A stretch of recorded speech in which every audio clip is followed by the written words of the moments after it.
एक पठान का गधा गुम हो गया। वो खुशी में नाचने लगा। एक आदमी ने पूछा, इसमें खुश होने वाली क्या बात है? पठान बोला, ओ यार, अगर हम गधे पर बैठा होता तो आज हम भी गुम हो जाता। एक आदमी इम्तिहान देने गया तो उसके पीछे पठान बैठा था। आदमी बड़े फखर से बोला, खान साहब मेरी नकल ना मारना। खान बोला, बेटा तू टेंशन न ले, खान तेरी असल ही मारेगा। एक पठान ने बच्चे का नाम अमेरिका रख लिया। लोगों ने हैरानगी से पूछा, खान साहब अमेरिका हमारा दुश्मन है और आपने अपने बच्चे का नाम ही अमेरिका रख दिया। पठान जोश से बोला, हम दुनिया को बताना चाहता है कि हम अमेरिका का बाप है। एक मच्छर लड़की की गाल से उड़कर मौलवी की लस्सी में जा गिरा। मौलवी ने मच्छर को बाहर निकाला और बोला, कंजरा मजे होते ते गुसल एथे। एक लड़की अपने आशिक की कब्र पर बैठी रो रही थी। मौलवी, क्यों रोती हो? लड़की, मरते दम तक मुझसे चुम्मी मांगता रहा मगर मैंने ना दी। मौलवी, तुम मुझे दे दो, मैं पढ़कर बख्श दूंगा। लड़की, हरामदिया ए चुम्मी है, कोई जुमेरात दी रोटी नहीं। बीवी, जान आपने शादी के पहले साल मुझे लोहे का बेड बनवा कर दिया था, इस बार क्या इरादा है? शोहर, इस साल उस लोहे के बेड में करंट छोड़ने का इरादा है। एक मौलवी साहब का जमात कराते हुए वजू टूट गया, लेकिन उसने नमाज पूरी पढ़ा दी। जब उसने सलाम फेरा तो उसके पीछे बैठे एक पठान ने कहा, मौलवी साहब मान गया तेरी ड्राइवरी को, पंचर टायर के साथ भी गाड़ी को मंजिल तक पहुंचा दिया। बीवी, आप मोटे होते जा रहे हैं। शोहर, आप भी मोटी होती जा रही हो। बीवी, मैं तो माँ बनने वाली हूँ। शोहर, मैं भी तो बाप बनने वाला हूँ ना। एक आदमी घर से बाहर निकला तो गली में गोलियां चल रही थी। आदमी जल्दी से घर गया और मच्छरदानी पहनकर आ गया। किसी ने उससे कहा, भाई तुम्हें गोलियां लग जाएंगी। उसने जवाब दिया, इसमें से मच्छर नहीं गुजरता तो गोलियां कैसे गुजरेंगी? रमजान में एक शख्स अतवार के दिन सड़क पर खड़ा होकर केले खा रहा था। पुलिस ने उसे पकड़ लिया और पूछा, तुम्हें पता नहीं रमजान का महीना चल रहा है? आगे से कहने लगा, आज एतवार है ना, इसलिए मुझे लगा कि शायद आज छुट्टी है। मेरा एक दोस्त कहता था, जान भी मांगोगे तो हाजिर है। आज वो अपनी गर्लफ्रेंड को जान कहता है और मैं मांगू तो साला गालियां देता है।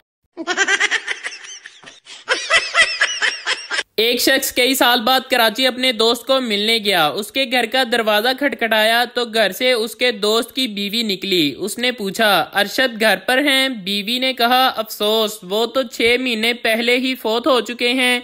दोस्त बोला, ओहो, चलें कोई बात नहीं, आप मुझे उसका नंबर दे दें।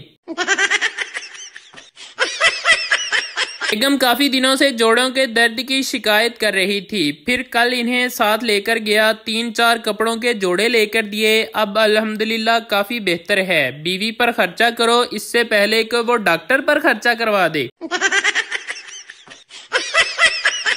पठान, हमारा बीवी हमें छोड़कर चला गया। दोस्त, तू उस पर जुल्म करता होगा। पठान, और नहीं यार, खुदा का कसम, अपनी सगी बहन की तरह रखा हुआ था उसको। एक ठरकी रात को जंगल से गुजर रहा था। उसको अजीब सी आवाजें सुनाई दी। ठरकी ने पूछा, कौन है? आगे से आवाज आई, मैं चुड़ैल हूँ। ठरकी, ते चिमड़ दी क्यों नहीं? यहाँ केड़ा कोई देख रहा है? सरदार ने दरिया में डूबते हुए एक आदमी को बचाया और थोड़ी देर बाद दोबारा फेंक दिया। किसी ने पूछा, ये क्या किया? सरदार बोला, पुरानी कहावत है, नेकी कर दरिया में डाल। शरीफ इतना हूं कि जब लड़की ने कहा व्हाट्सएप दे दो तो मैंने कहा प्ले स्टोर से डाउनलोड कर लो। बाद में पता चला कि वो मेरा व्हाट्सएप नंबर मांग रही थी। जिंदगी का कोई पता नहीं, सोते वक्त अपनी चैट डिलीट करके सोया करें, वरना लोग कहेंगे मरहूम ऐसे लगते तो नहीं थे। बाप, तुम्हारा पेपर कैसा हुआ? पप्पू, बस पहला सवाल छूट गया। बाप, अच्छा और बाकी? पप्पू, तीसरा मुझे आता नहीं था, चौथा मैं करना भूल गया, पांचवा मुझे नजर नहीं आया, छठा पेपर की पिछली तरफ था, मैंने देखा नहीं, बाप गुस्से से। और दूसरे सवाल का क्या बना, पप्पू मासूमियत से। बस सिर्फ दूसरा सवाल ही गलत हुआ है।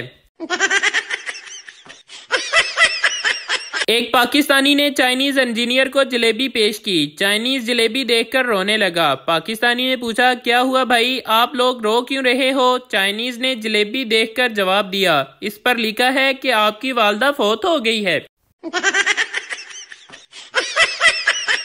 एक बेवकूफ शख्स ने रिक्शा लिया और अगले ही दिन रिक्शा चलाते हुए दीवार में मार दिया। लोगों ने पूछा, ये क्या किया? तो कहने लगा, कल फिल्म में हीरो ने तो गुजार लिया था।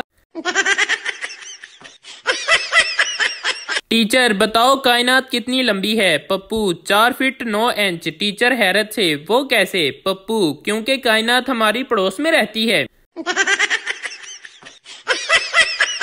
सख्त सर्दी थी। एक बेवकूफ मुसलसल पानी भरे जा रहा था। एक साहब ने पूछा, तुम सुबह से इतना पानी क्यों भर रहे हो? आखिर इतने पानी का क्या करोगे? बेवकूफ बोला, पानी बहुत ठंडा है, गर्मियों में काम आएगा। बीवी ने नई सिम ली और सोचा कि शोहर को सरप्राइज दूं। बीवी किचन में गई और शोहर को कॉल की। Hello darling. शोहर ने हल्की आवाज में जवाब दिया, तुम बाद में कॉल करना, अभी कमीनी किचन में है। आजकल बच्चों को गर्मी लगे तो वालिदैन एसी लगवा कर देते हैं, मगर जब हमें गर्मी लगती थी तो हमारी टिंड करवा दी जाती थी। गाहक, वाह भाई वाह, दाल फ्राई ऑर्डर देते ही ले आए हो, बड़ी तेज सर्विस है तुम्हारी, वेरी गुड। वेटर, सब्जी। जब कोई गाहक 10 मिनट तक मेन्यू को घूरता रहता है तो हमें समझ आ जाती है कि ये सिर्फ दाल से ही रोटी खाएगा। बीवी शोहर से, सुनिए जी, आपका दोस्त एक पागल लड़की से शादी कर रहा है, आप उसे रोकते क्यों नहीं? शोहर, मैं क्यों रोकूं, कंजर ने मैनू रोकिया सी, मेरी वारी ते बड़ा नचिया सी। एक सरदार अपने बेटे के लिए रोबोट लाया जो झूठ बोलने पर थप्पड़ मारता था। बेटा, पापा आज मैं स्कूल नहीं जाऊंगा, मेरे पेट में दर्द है। रोबोट ने उसे थप्पड़ मार दिया। सरदार, देखा तुमने झूठ बोला इसलिए तुमको सजा मिली, जब मैं तुम्हारे जितना होता था तो झूठ नहीं बोलता था। रोबोट ने पापा को भी थप्पड़ मार दिया। सरदारनी मुस्कुराते हुए बोली, आखिर बेटा भी आपका ही है। रोबोट ने उसे भी थप्पड़ मार दिया।